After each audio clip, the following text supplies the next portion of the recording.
누가복음 24장 13절에서 23절의 말씀, 우리 함께 성경 보도록 하겠습니다. 그날에 그들 중 둘이 예루살렘에서 25리 되는 엠마오라 하는 마을로 가면서 이 모든 된 일을 서로 이야기하더라. 그들이 서로 이야기하며 문의할 때에 예수께서 가까이 이르러 그들과 동행하시나 그들의 눈이 가려져서 그인 줄 알아보지 못하거늘 예수께서 이르시되 너희가 길 가면서 서로 주고받고 하는 이야기가 무엇이냐 하시니 두 사람이 슬픈 빛을 띠고 머물러 서더라. 그 한 사람인 글로바라 하는 자가 대답하여 이르되 당신이 예루살렘에 체류하면서도 요즘 거기서 된 일을 혼자만 알지 못하느냐. 이르시되 무슨 일이냐. 이르되 나사렛 예수의 일이니 그는 하나님과 모든 백성 앞에서 말과 일에 능하신 선지자이거늘 우리 대제사장들과 관리들이 사형 판결에 넘겨주어 십자가에 못 박았느니라. 우리는 이 사람이 이스라엘을 속량할 자라고 바랐노라. 이뿐 아니라 이 일이 일어난 지가 사흘째요. 또한 우리 중에 어떤 여자들이 우리로 놀라게 하였으니 이는 그들이 새벽에 무덤에 갔다가 그의 시체는 보지 못하고 와서 그가 살아나셨다 하는 천사들의 나타남을 보았다 함이라. 아멘. 네, 오늘 누가복음 24장 13절에서 23절의 말씀을 가지고 엠마오로 가는 길이라는 제목으로 우리가 함께 은혜를 나누고자 합니다. 먼저 예수님께서는 우리를 위하여 육신의 몸을 입고 이 세상에 오셔서 모든 죄를 담당하시고 십자가에 못 박혀 죽으셨습니다.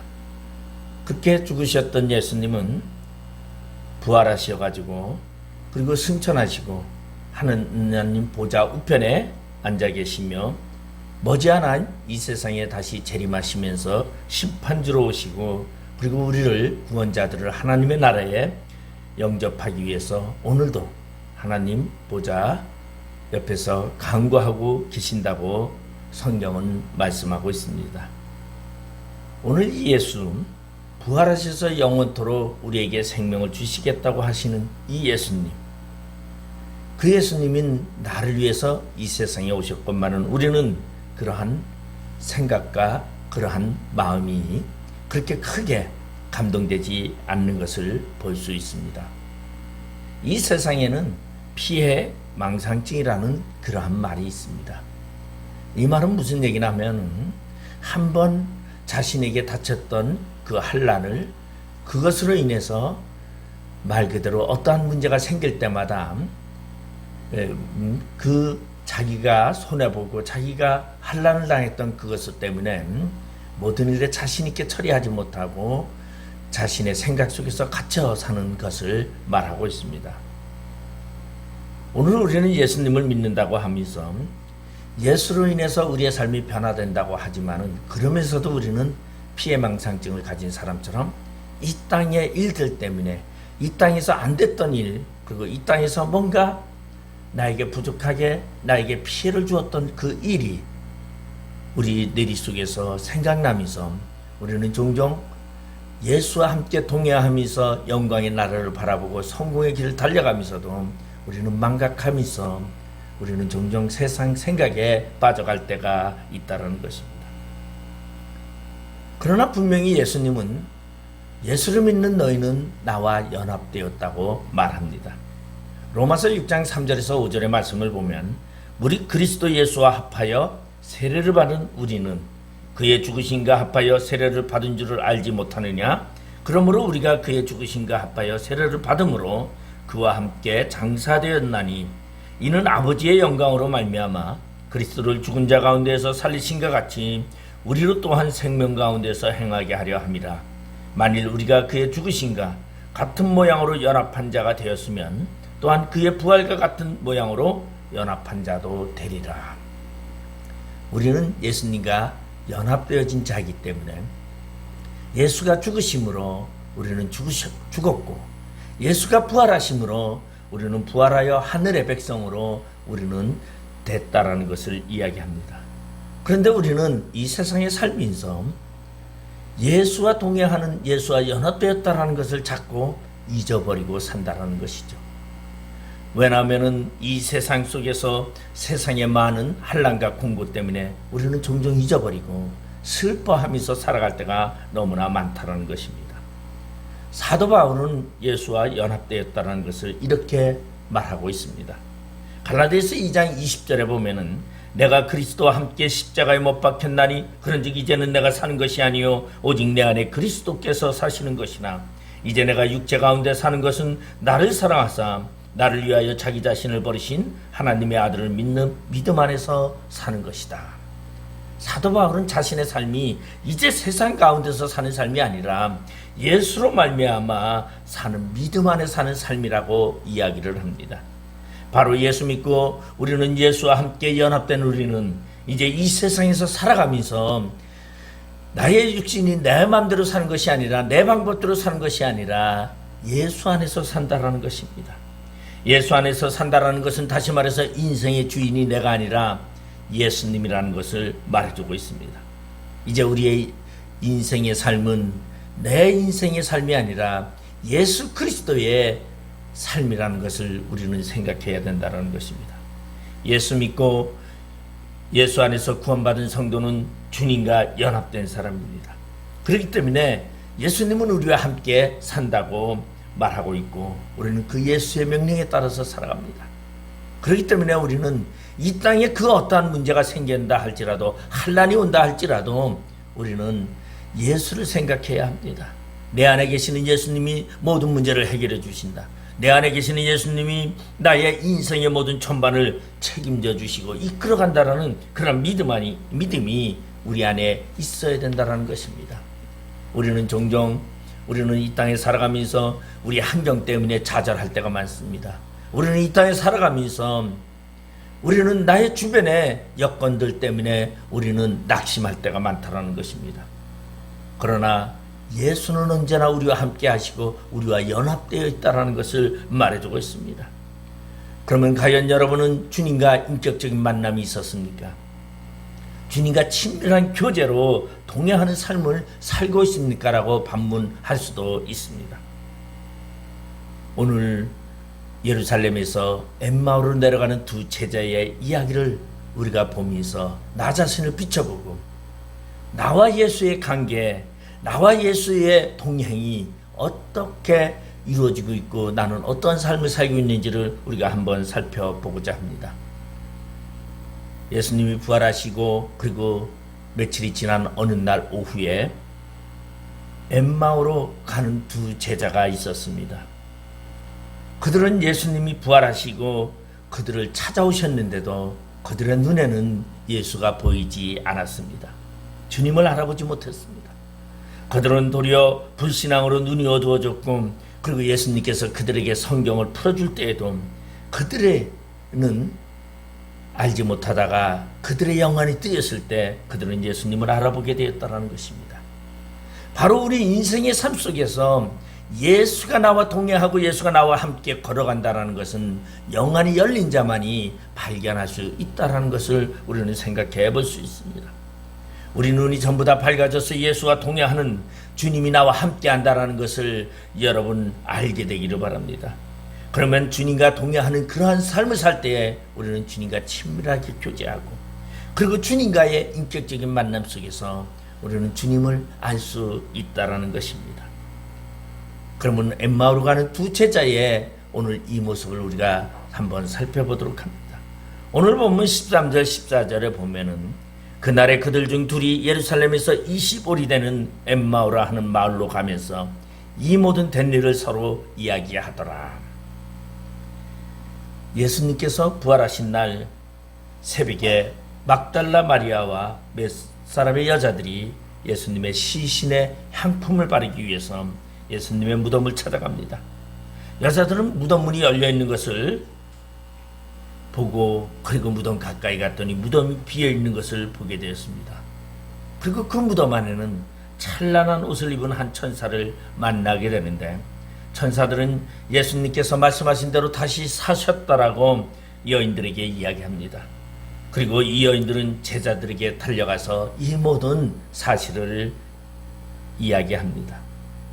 여자들이 제자들에게 달려가 무덤에서 일어난 일을 알렸지만은 그러나 제자들은 여자들의 말에 반응하지 않았습니다. 도리어 쓸데없는 짓이요, 헛소리라고 그들은 생각했습니다.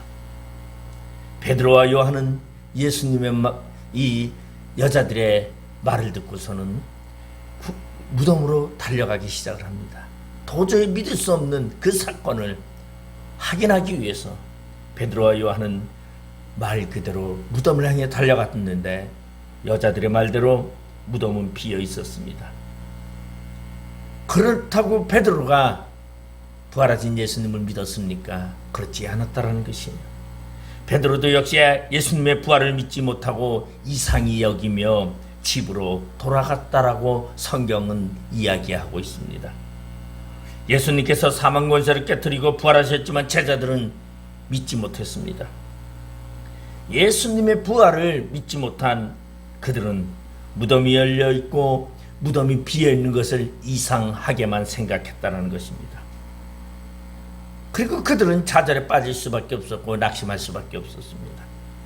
부활을 믿지 못하는 제자들은 여전히 절망과 슬픔 가운데 빠져 살 수밖에 없다는 것입니다.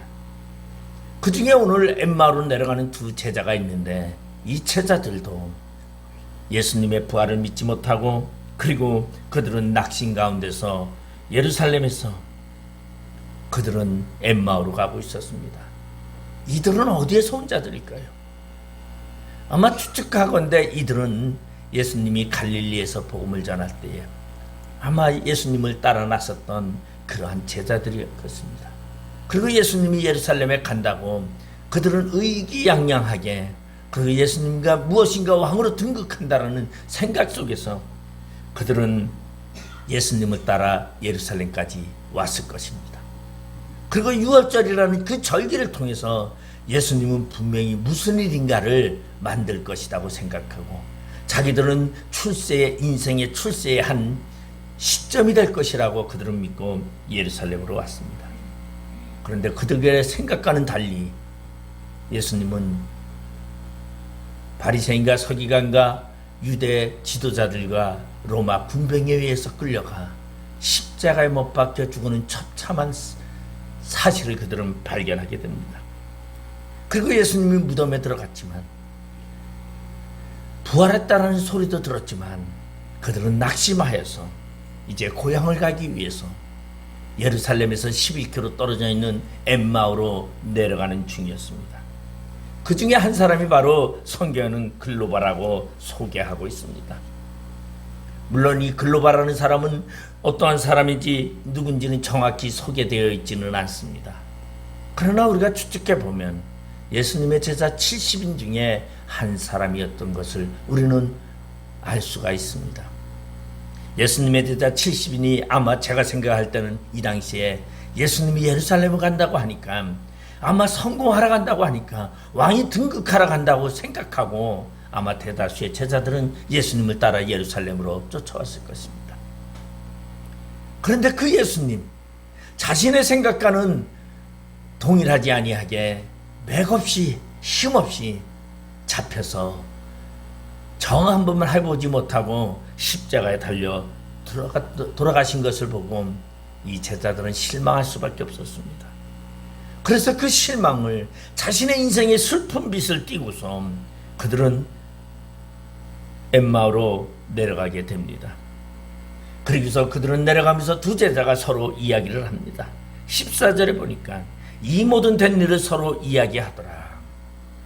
아마 이 이야기는 지난날의 항수의 이야기가 되겠죠.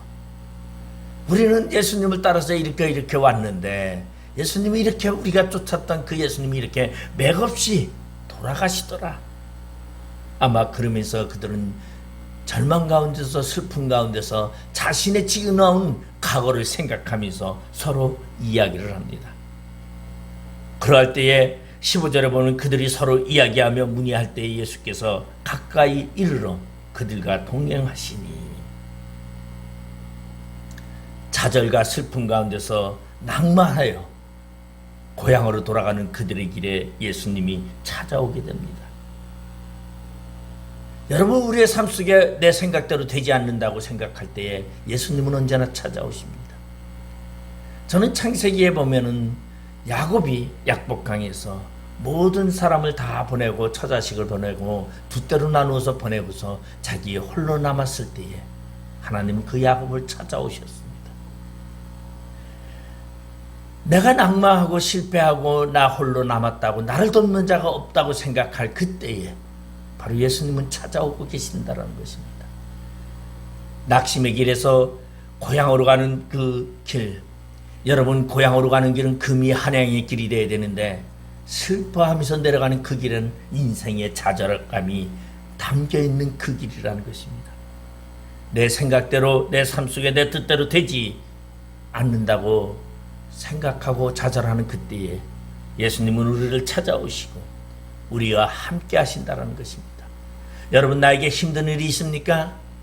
예수님이 찾아오는 기회입니다. 나의 생각과 뜻대로 되지 않습니까? 바로 예수님이 나를 찾아오시는 그러한 시기입니다. 우리 영안이 열려 찾아오시는 그 예수님을 만나 예수와 함께 동행하는 삶이 되시기를 바랍니다. 두 번째로 오늘 본문 15절 16절에 보면은 그들이 서로 이야기하며 문의할 때에 예수께서 가까이 이르러 그들과 동행하시나 그들의 눈이 가려져서 그인 줄 알아보지 못하거늘. 이 두 사람은 엠마오로 가면서 그들이 메시아라고 생각했던 예수께서 체포당하시고 십자가에 못 박혀 죽는 것을 그들은 보았습니다. 그리고 그 이야기를 지금까지 그분을 내가 쫓아서 그분을 통해서 내 인생에 뭔가 영화로운 인생을 만들 거라고 생각했던 그들은 좌절과 실망 가운데서 자신의 지금까지 지나온 과거의 삶을 이야기했을 것입니다. 아마 그 이야기를 할 때는 아마 포기와 그리고 실망 가운데 이야기를 했겠죠. 아마 또 어떤 사람은 그러한데도 그런 가운데 지난날에 좋았었더라는 그러한 내용을 이야기하는 사람도 있을 것입니다. 내가 주님을 만나서 지금까지 살아온 그 기간 좌절이냐 행복이냐 아마 이야기하게 되겠죠. 그런데 그들에게 예수님은 찾아오셨습니다. 그리고 예수님은 그들과 함께 동행하게 되었습니다. 그러나 이 두 제자는 예수님을 알아보지 못했습니다. 오직 자신의 슬픔 가운데 자신의 처지 가운데 사로잡혀서 그들은 예수를 발견하지 못했습니다. 그저 이 사람은 예루살렘에 있다가 오는 자신들과 비슷하게 그저 엠마오로 가는 그러한 사람 중에 한 부분이라고 생각했을 것입니다. 인생의 낙심자 가운데 길을 걷는 사람 중에 한 사람이라고 생각했을 것입니다. 그런데 부활하신 예수님은 찾아오셔서 그들에게 희망을 주기 위해서 찾아왔지만 그들은 열리지 않았습니다. 그 영안이 열리지 않은 이유가 무엇입니까? 그들의 환경 속에 갇혀 있었기 때문이라는 것입니다. 그들이 예수님을 쫓아다니며 3년 동안 쫓아다니면서 예수를 바라볼 때 그 시선은 어딘가 가버리고 현실 속에 갇혀서 세상의 염려 가운데서 그들의 시선이 닫혀 있었다는 것입니다. 오늘 우리가 예수를 믿는다고 하면서도 나의 시선이 세상을 향하고 있습니까? 아니면은 예수를 바라보면서 예수님이 나와 함께 하고 있음을 의식하고 영안이 열려있는 삶을 살아가고 있지는 않습니까? 우리는 분명히 우리의 삶 속에 세상을 보는 시선보다 예수를 바라보는 시선이 우리 안에 있어야 된다는 것입니다. 왜냐하면 예수님은 언제나 우리와 함께 동행하시고 계시기 때문입니다. 나와 함께 동행하는 그 예수를 발견하는 그러한 자는 성공할 수 있고 이 세상에서 어떠한 고난과 역경과 환난 속에서도 그는 이길 수 있습니다. 그러나 나와 동행하는 그 예수를 발견하지 못하는 자라면 좌절과 실망 가운데 빠질 수밖에 없다는 것입니다. 부활하신 예수님이 그들을 찾아왔음에도 불구하고 그들은 예수를 알아보지 못했습니다. 그들은 부활하신 예수님과 함께 계셨는데도 그들은 예수님이 그토록 비참하고 억울하게 죽으신 것을 슬퍼하면서 절망에 빠져 고향으로 돌아가고 있었습니다. 이게 얼마나 기막힌 일입니까? 그들의 불신앙으로 눈이 가려져서 부활하신 주님을 알아보지 못했더라는 것입니다. 예수님을 인격적으로 만나려면 믿음의 눈으로 볼 줄 아는 그러한 시선이 우리에게 있어야 됩니다. 두 제자는 영적인 무지와 불신앙 가운데 있었기 때문에 예수님을 알아보지 못했다라는 것입니다. 그들은 자기들에게 찾아와 함께 동행하시는 예수님을 단지 자기들과 같은 유월절을 지키러 왔던 예루살렘에 왔던 한 사람의 한 부분으로 생각했다라는 것입니다. 그들은 예수님을 알아보지 못했기 때문에 부활하신 예수님과 동행하면서도 그들은 슬퍼하면서 절망 가운데 있었다는 것입니다. 여러분, 예수님과 동행하는 우리는 절망이 없습니다. 낙심이 없습니다. 슬픔이 없습니다. 왜냐하면 예수님께서 모든 문제를 해결해 주시기 때문이다라는 것입니다. 그래서 제가 보면은 이 세상에 살아가는데 좀 낙천적인 사람이 있는가 하면 이렇게 조급한 사람이 있습니다. 근데 우리는 예수를 믿으면서 예수 안에 모든 것을 맡기는 삶을 살아야 됩니다. 그 예수 안에서 모든 것을 맡기는 삶은 무엇입니까? 내 이 모든 문제 주님께서 해결해 주실 것이다. 분명히 주님께서 해결해 주신다는 그 믿음이 우리 안에 있을 때는 우리는 마음의 여유를 가질 수 있고 평안을 가질 수 있습니다. 그러나 내 생각대로 되지 않는다고 걱정하면서 예수님을 생각하지 아니하고 자기 방법대로 찾아 나서는 사람은 불안과 공포 속에 살아갈 수밖에 없었더라는 것입니다. 분명히 예수님은 우리가 실망할 때, 낙심할 때 우리를 찾아와서 우리를 회복시켜 주신다는 것입니다. 오늘 찾아오시는 그 주님, 그 예수님, 여러분이 인격적으로 만나기를 바랍니다. 오늘 두 제자가 예수님과 함께 그들은 걸어가면서 이야기를 나눌 때 예수님께서 묻습니다. 17절에 보니까 예수께서 이르시되 너희가 길 가면서 서로 주고받고 하는 이야기가 무엇이냐? 너희들이 지금 나누는 이야기가 무엇이냐고 예수님께서 묻습니다. 그러자 그들은 슬픈 빛을 띠고 머물러 서더라. 슬픈 빛을 띠고 지금 얼굴은 오만 찡그러지면서 그들은 지금 얼굴은 말 그대로 낙심한 얼굴로 슬픈 빛으로 그들은 머물러 서서 예수님께 이렇게 말합니다.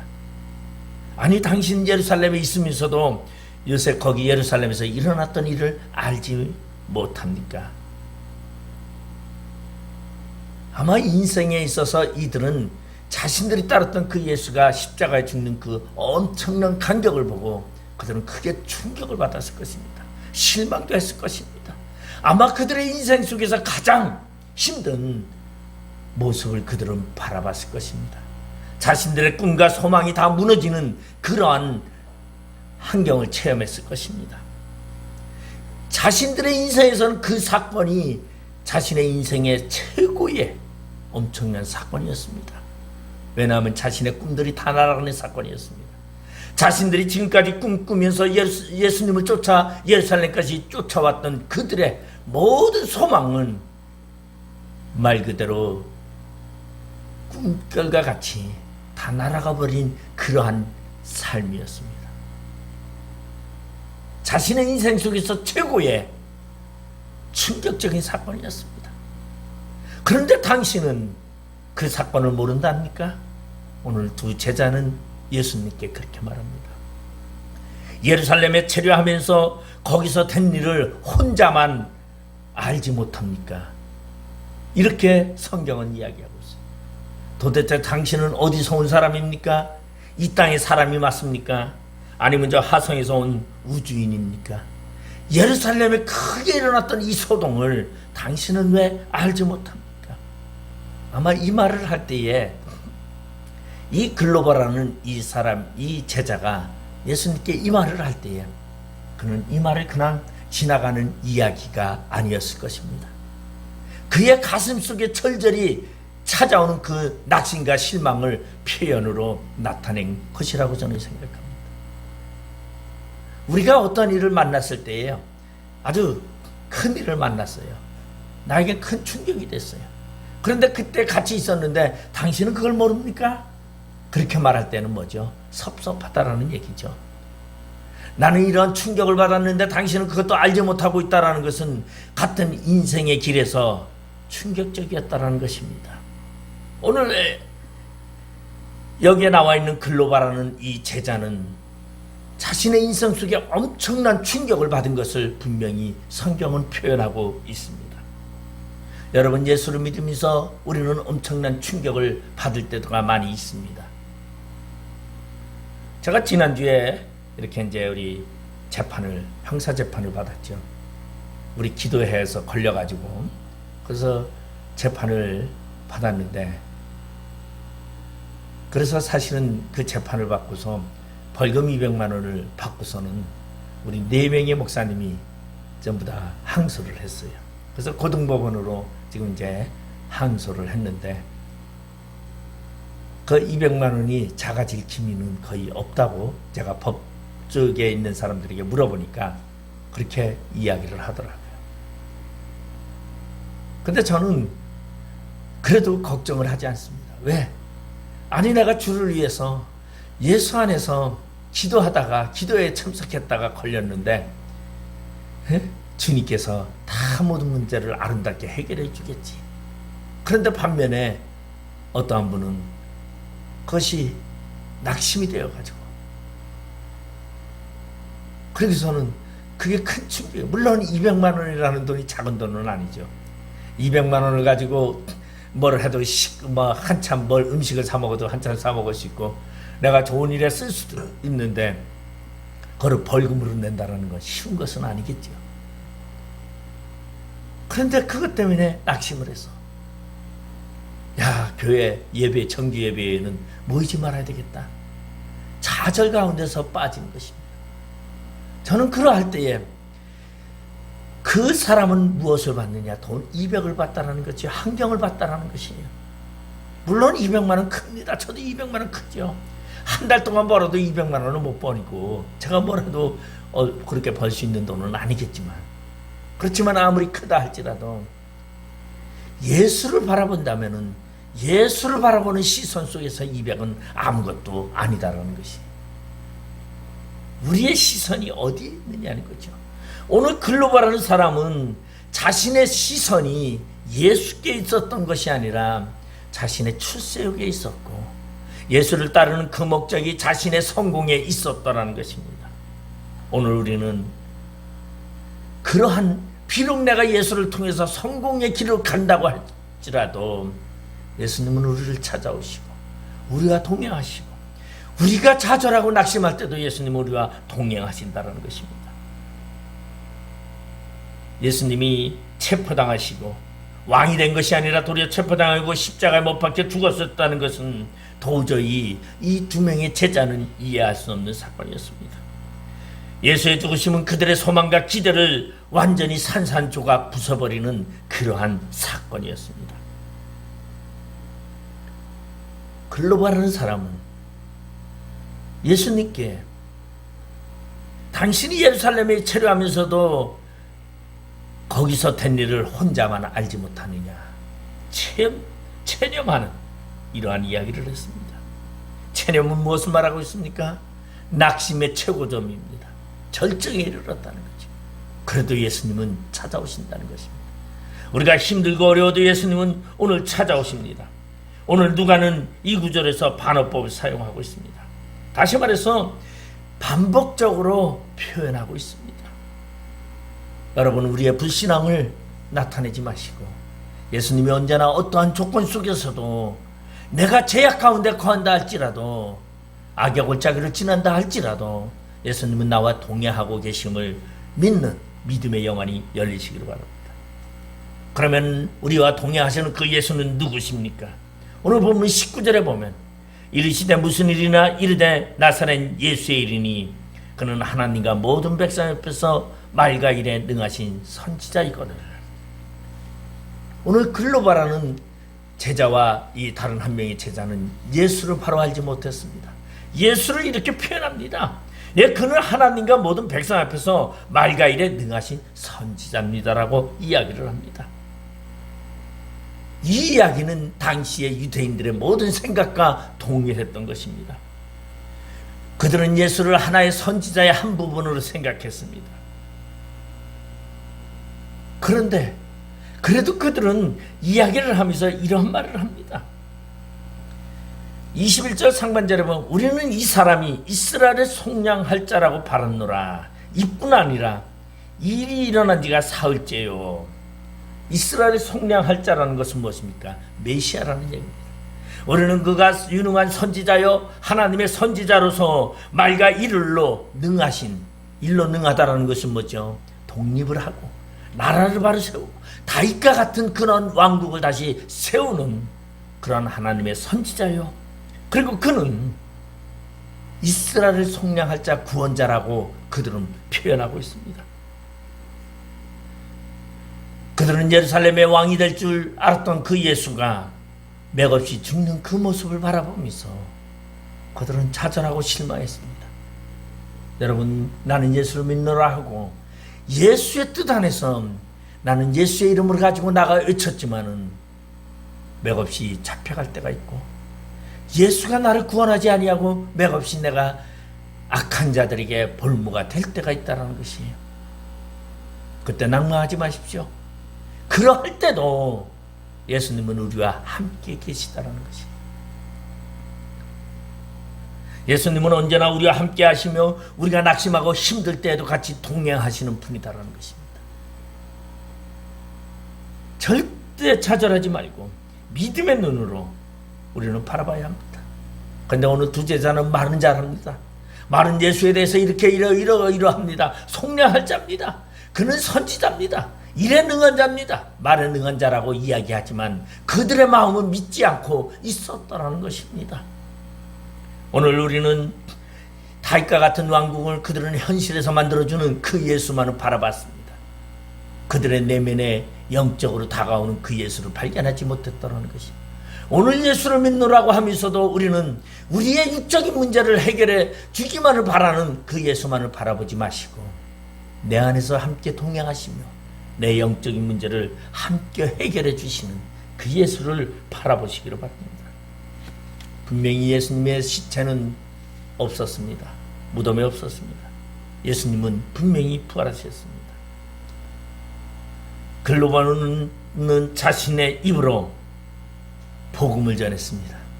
그리고 예수님이 부활했다고 말하고 있습니다. 예수님이 부활하셔서 여자가 가봤는데 이 무덤이 비었다라고까지 얘기를 합니다. 예수님이 과거에 얘기했던 그대로 모든 것을 읊었지만은 그들은 예수의 부활을 믿지 않고 있었다는 것입니다. 오늘날 교회 나와서 성경을 보면서 예수를 믿는다고 이야기하면서도 말은 다 하고 알고는 있으면서도 내 마음에 주님과 함께 동행함을 믿지 못하는 그 모습이 바로 오늘 엠마오로 내려가는 이 두 명의 제자의 모습이었다는 것입니다. 여러분, 오늘 우리는 나와 함께 동행하는 그 예수를 만나시기 바랍니다. 그 예수님은 오늘도 나와 인격적으로 만남을 갖기를 원합니다. 그리고 내 생각과 같이 교통하면서 나의 인생을 같이 즐기며 나누기를 원하십니다. 우리는 그러한 예수님을 만나 그 예수님이 나의 인생 속에서만 능하신 선지자의 모습이 아니라 나의 인생 속에서 나의 길을 함께 걸어가는 그러한 예수님을 고백하시기 바랍니다. 예수님은 제자들에게 물었습니다.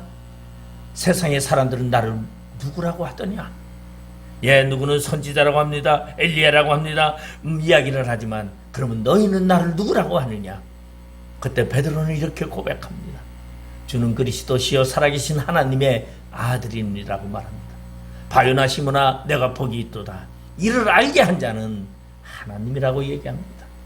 여러분, 오늘 우리는 예수와 동행하는 삶 속에서 이것을 알게 하는 것은 성경적인 문자적으로 아는 것은 지식적으로는 알 수는 있을려니지만 하나님의 성령이 우리 안에서 알게 할 때에 영적인 영안이 열려 우리가 주님과 동행할 수 있다는 것입니다. 여러분, 우리의 세상길에 주님과 함께 동행하면서 주님과의 만남이 우리 안에 있기를 주님의 이름으로 축원드리겠습니다. 기도하시겠습니다. 아버지 하나님, 은혜를 감사드립니다. 예수가 십자가의 죽음으로 말미암아 그를 따랐던 제자들은 낙심하고 실망했습니다. 그래서 두 명의 제자는 예루살렘에서 고향으로 낙행하며 엠마오로 내려갑니다. 그때 예수님은 그들을 찾아와 그들에게 함께 이야기했지만 그들은 알지 못했습니다. 예수님의 말씀을 풀어줄 때에, 떡을 나눌 때에, 기도할 때에 그들의 영혼이 열려 예수님을 발견했지만 예수는 없었더라고 이야기합니다. 우리 인생의 길이 혹시 주님이 나와 동행하지만 그 예수를 발견하지 못하는 우리를 범할까 두렵사오니 우리의 믿음 안에 영안이 열리게 하시고 예수와 동행하는 삶이 우리 안에 있게 하여 주시옵소서. 예수님의 이름으로 기도드리옵나이다. 아멘.